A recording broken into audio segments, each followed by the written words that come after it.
Yo guys, this is Reinhardt. I'm looking at the cute camera. Hello. So today we're gonna be talking about 5.4 changes and they are awesome. So we're gonna actually jump into that and gonna be talking about that, and yeah, and then I'm gonna touch base Lux at the very end. So a lot of people ask me like, oh my god, they're ruining the game, they have no idea what they're doing, this arena change is horrible. No, it's not. It's actually a very good change, and I'm gonna give you the reasons why here, so stay tuned. Let's get started. And the first thing is, the reason why I decided to make it a vlog instead of making a separate Warlock video is because there's not much changes yet, but there's a lot incoming, trust me, there will be. And let's get started first of all with the set PvP set trinket bonus. It's a really good change. My proposed change was make a full PvP set give you bonus, but I think that one is also gonna be a good, is not, if not better, because they're deleveling PvE gear in instances lower than PvP gear. That means that PvP gear, everything by trinkets is gonna be better by default, but having a 2 set trinket bonus is basically gonna try to keep it competitive. So it's very close to what I proposed in terms of the changes when the Holinka saw. Kudos to them for actually listening, and thanks. Now the only thing I'm gonna say here is that 10% is really not that much of a difference. Trust me, it's not. I would actually, my proposed change would be like increase the damage mitigation of 2 trinkets combined to 20%, and then reduce the healing by 10% done. So the fights will be less damage and less burst healing oriented as well. I think that would be actually better. So increase the battle fatigue by an additional 10% and increase the 2 set trinket bonus damage mitigation by 20%. The funny thing is that there's a lot of math calculated with it, but guess what? The 2 set trinket bonus actually makes jamming resilience less effective, believe it or not. That's from what I've seen in my math. I need to actually confirm with the numbers, sit down, calculate a little bit, and then I can actually give you the full rundown. But basically what it comes down to, the PvP set bonus is gonna give you like 3.5% resilience, which is not much, and I think 20% is gonna actually be more welcome, especially with the PvE trinkets coming out in the next patch, sort of like a end of Cataclysm, where they have like additional abilities like cleave damage and all that crap. So my partake is make it actually like PvP set bonus trinket more. So that's it, and now let's go jump into arena. A lot of been commotion in there, so people the funny thing is, like, sometimes people have shit for brains, and I kinda understand that, and people like to bitch for sake of bitching. I'm looking at the camera again. And I think that is particularly in this arena change, and a lot of people just confused and not see a really good change behind it. So let me tell you first of all the reasons why I like this change. One, it's a very extremely casual friendly. Now by casual friendly I don't mean, oh my god, this bad player is gonna get gear, gonna get a rating. No, by casual friendly what I mean is that even the person have a couple hours a day to play, he doesn't have to wait to spend those looking for arena. One. Second is he can just jump into it, and there are gonna be a lot more people looking for arena teams, especially if you have like a synergy with the other person. You can actually try a lot of people without sacrificing MMR, bringing new people in. And it's also a very awkward experience of trying to get person on the team and trying to queue at the same times. And for people having conflicted or different schedules like myself, which are not set in stone, it's actually way more penalizing to have a committed arena team instead of having the new system that they have. So that one is a lot more casual friendly, and there's nothing wrong with that, absolutely. Just because if you log in, it's gonna be easier for you to find a team, easier for you to start queuing for arenas and having fun. It's actually a big plus instead of logging and waiting for your teammates to come on. So that's one. Second is, it's actually empowering individual versus team. That's the second thing I want to talk about, the new arena change. The first thing I want to say is that by having your personal rating, you are accountable for your success, not your teammates, nothing else. You have that rating, you hold it dear to yourself. So what I mean by that is that, let's say if you are person only like 1800 experience, guess when he gets to 1800 what he's going to be looking at? Similar 1800 rated players, and then they can push to 1900, then he can find somebody else 1900, and basically a person is responsible for his or her own success more with the new arena system. And the second like bullet point in that is that not only it personally empowers the person, it also personally empowers a lot of teams at the same time. And what I mean by personally empowers teams is that you're gonna see a lot more comp diversity, you're gonna see a lot more people trying some other different things that I'm not sure if they're working or not, and I think it's actually a valid point. The third thing I like the most about it is, again, I guess a mixture of a casual and empowerment. What I mean by that is that it's gonna be a lot more alt friendly. I have a Shadow Priest, but because my DK and my Warlock are my mains, I cannot focus on my Shadow Priest as much as I would personally want to. So when I actually try to find a team and I have maybe like 4 or 5 hours a week to play on my Shadow Priest, I cannot find the teams because I have to take care of my mains first before I can jump into my alt. So what this actually gives you is it gives you an opportunity to actually find the arena teams right there and actually play them and have fun on your alt instead of just completely having arena teams that usually people leave because you're inactive. So fourth one is that I'm gonna increase the arena participation by a whole lot, because there are a lot of gonna be people queuing. There are people not gonna be waiting for arena teams, they're not gonna be waiting for teammates. They're gonna queue a lot more often, a lot more frequent, and it's gonna be a lot more fun as well. Another thing what I actually want to partake here is that, for example, let's say you have 3 people, right? You queue up, one had to go. Guess what? Go to the trade chat, find another one with a similar ICR, and go start queuing again. And that is actually a lot more fun instead of trying to find another person. Once you find that person, he might be already locked into his other team, and it's just much harder to find the teammates because A, there's a lot of teams going on and people are committed to those teams. So, and B is because you have to be playing with that particular team all the freaking time. So that's the positive about it. So a lot more casual friendly, a lot more comp diversity, a lot more arena participation, and the personal empowerment. A personal empowerment and a personal responsibility, that is something I cherish deeply. I want to be accountable for my own success, nobody else. So that's 4 main bullet points. Now the negatives part about it comes out is, first is it's gonna be a lot easier to do carries, like a whole lot easier to do carries, because you just let it get one person, have somebody log in on them, queue up, get the rating, then get another person. Basically, if you have 2 main guys, for example, if we have Hunter and Priest, right, they can carry DK, Red, Feral, Rogues, for Warriors, 5.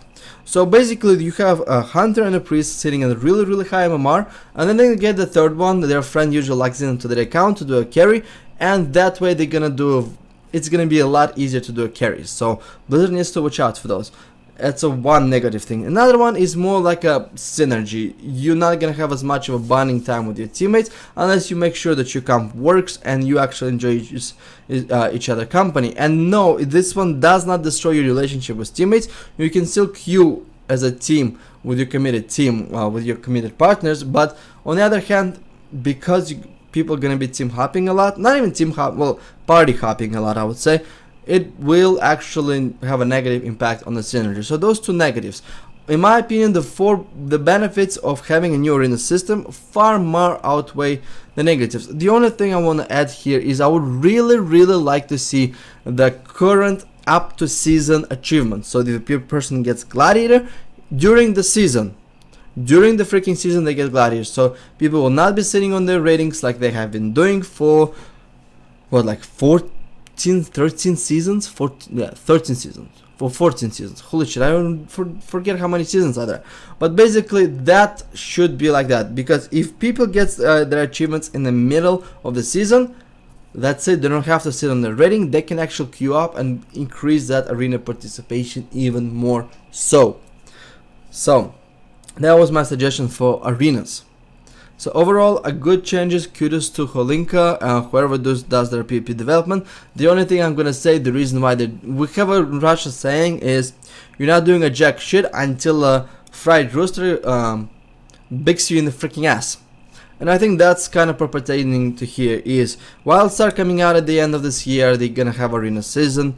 arena system. And then also Elder Scrolls of Online, they actually have a really good class breakdown. Surprisingly, that actual game looks like fun as hell. So because those two are coming out, Blizzard needs to make sure that they keep their shit competitive and up to date.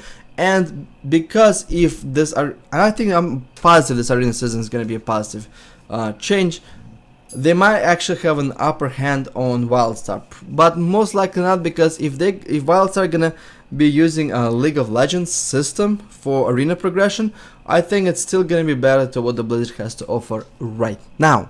So with that said, let's jump into Warlock's changes, and there's no doom and gloom as many people would like to bitch. So first of all, Gateway got nerfed, and rightfully so. The Gateway for Warlocks wasn't that overpowered. A lot of people think that the Warlocks survivability is over the top, and in one-on-one duels, especially as a Demolock, the survivability and healing is actually incredibly good as a Demolock and as a Destrolock. Not so much as Affliction, because they just do baby fucking damage. So what happens usually is in one-on-one they're kings, but when the Warlocks get cleaved down by like Hunter and Red, Hunter and Feral, Hunter DK, they need that freaking mobility from the gateways, 15 seconds. Because their defenses, as many people will actually think they're amazing, when the enemy team pops all of their offensive cooldowns, Warlocks actually need to stack all their defensives at the same time in order to survive. That means they have to pop their healing, have to pop their shields, have to pop their freaking Undying Resolve, damage mitigation, just to survive it. After those cooldowns are done, Warlocks are done as well, they gonna die. Even surprisingly, Warlocks have a good amount of defenses. Those defenses I think are relatively freaking weak. They're not reset buttons like get off my ass, that's it. So with that said, Warlocks did need a gateway change. But the reason why gateway was extremely overpowered, or is extremely overpowered, is not when the Warlocks are using it. No, it's because the entire Warlocks team have a chance to reset the fight, completely reset the fight every 15 seconds because of their positioning. For example, Hunter pops Stampede, Red pops Wings, the entire team just freaking hops to another pillar, and guess what? They can actually securely mitigate a lot of damage, and that was actually extremely strong. So that. The second is Killgenning Cunning nerf. In my opinion, they should scrap it completely, in all honesty. I don't think that ability is needed, and I think that something else should come out of it. It's still gonna be too strong for PvE, it's still gonna be number one choice. So Mandaros Fury change is actually pretty decent. I don't want to see 3 freaking Destrolocks in RBGs. It was just so annoying to face them. So Mandaros Fury change is good. The Archimon Avengers, I think they can keep it as well, but I think that they need to scrap the Killgenning Cunning and maybe give some sort of like a 45-second cooldown power augment or haste augment. For example, every 45 seconds your next spell gonna have increased like 20% haste and 20% mastery, just one spell. I works 50% effective on a Chaos Bolt or something like that. Basically give them some sort of a power augment instead of Killgenning Cunning. I think the ability needs to be scrapped completely off the table, because in all honesty I do not like moving and casting at the same time. For one main particular reason is because it's broken. Then the melee needs to have extra gap closures, and the melee have extra gap closures, and the casters who don't have a ability to move while casting are usually fucked. So with that said, also there's another thing I want to address here, is that there's a PvE pinpoint at specific time. So basically you are limited as a class to how much damage you can do in PvE, and that's an unknown fact. So with that said, is the reason why they're nerfing Fell Flame or while Killgenning's Cunning to some extent is because it will actually negatively affect the Warlock's DPS. So what are they gonna do in return? In return, what they're actually gonna do is they're gonna buff the Warlock's baseline skill damage, especially for afflictions. So I like what they're going, and I'm gonna talk about the buffs and the whole different meta system in just a second. Just wanna address the nerfs first. So with that said, I really don't want to see Killgenning's Cunning Malefic Grass channeling, because it will still keep the Warlock's DPS, Affliction Warlock's DPS up high. So with that said, what I think, if they're gonna scrap the Killgenning's Cunning for Affliction, that means that dots actually need to pick up and do more damage, do more effective damage, that the one that actually really matters. So I think now let's go into the buffs and some suggestions. So first of all, let's talk about the buffs for affliction locks. They're gonna be nerfing Malefic Grasp, but they're gonna be buffing the dot damage itself. So this is gonna be what the hell, my camera just went black. What the hell? This is gonna be a positive change for locks all over the freaking world, but it's because it's needed to be done. The dots are so easy to apply, but they're so ineffective at the same time that it's absolutely embarrassing. So what I think needs to be done, like with a capital N, is that Malefic Grasp nerfed, still gonna be like do more damage and drain life, but nerfed to the extent where it's not gonna be the main filler. It's not gonna be doing more damage than the freaking dots themselves. So if the Malefic Grasp gets nerfed, your dots gets buffed up. I want to see in PvP also maybe a force bonus increase the damage not by 10% but by 20%. So basically, if they buff the dot locks dot damage to like maybe possibly like 40%, maybe like 20 to 40%, depending on how well it scales with the mastery, but anywhere from 20 to 40%, guess what's gonna happen? And they remove the Soulburn Soul Swap. That means that the locks gonna be back in the rest of Lich King, which was most enjoyable experience ever, where your dots actually do matter, but it's much harder to pull out dots. That means that the good locks will be able to pull off juke and apply dots in arena, pressure in arena, but at the same time, it's gonna be a lot harder for them to apply. So maybe the net damage in arena itself might not change, because you might have a less of a dot uptime on the targets, because I want to actually scrap the Soulburn and Soul Swap, but because simply if you actually going to have dots, not even as much as with the Soulburn and Soul Swap, but because those dots gonna be doing more damage, maybe you will do the same damage, but the effective damage is going to be there. It's going to be much harder to heal through dots than it is now. So with that said, there's another thing that they're buffing. It's a huge buff. It's Howl Baseline is a great skill, but it's not the main buff. The main buff is actually Demonic Breath, and I believe it's going to be similar to actually Shadow Flame. Shadow Flame, for those who didn't play only played in Mists of Pandaria, Shadow Flame is basically you snare the target by 70% for a couple seconds and you breathe right in front of you. So what that happens is when 2 melee connects on a warlock, before he could just Shadow Flame them and run away, or Shadow Flame and port back, and the melee had to wait for 2 or 3 seconds. They had to waddle 70% snared before they could get back on the warlock. So if that Shadow Flame is gonna be back in there, it's gonna completely counter the nerf on the Demonic Gateway for warlock specifically, but because Demonic Gateway is going to be 60-second cooldown, it's going to be less overpowered when the entire team takes a gateway. Does it make sense to you? I hope it does. So it's actually a very, very good change. It's extremely good change. So I really like that. Kudos to Blizzard to finally giving it back to us. Yay! So that, and what else I wanted to talk about? Oh yeah, I do understand that there's a glyph of Curse of Exhaustion, and I used it a couple times, but I don't think it just lasts long enough, and then it goes back on the cooldown. So I don't think it's that much of a. Yes, it's a 70% snare. It's pretty decent, but not that oh my god over the top. So I think that Demonic Breath is actually going to be a really welcome change. Now the suggestions for locks. The suggestions I already gave you: increase the dot damage by really good considerable amount. In Wrath of the Lich King, I believe the dots created up to like 9% of your top HP. If we go back to like numbers right now, then the Unstable Affliction will crit for like 35, 36. I mean, anywhere from 36 to like 45k. Now I don't want to see that high numbers, but I think it's valid to say that I think it's reasonable to see the Unstable Affliction crit for like 20 to 25k. And it's a castable dot. If they're gonna remove any instant cast dot application, then when you have to cast, I think that's actually a very, very good valid point.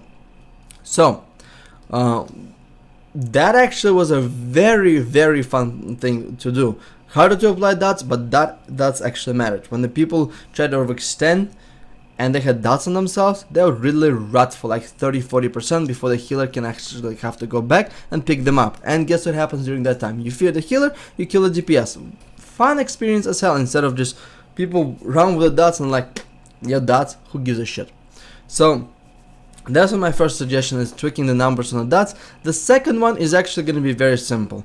I understand that they want to get rid of a passive mitigation in PvE because it's proved to be extremely good. So my suggestion would be actually very simple.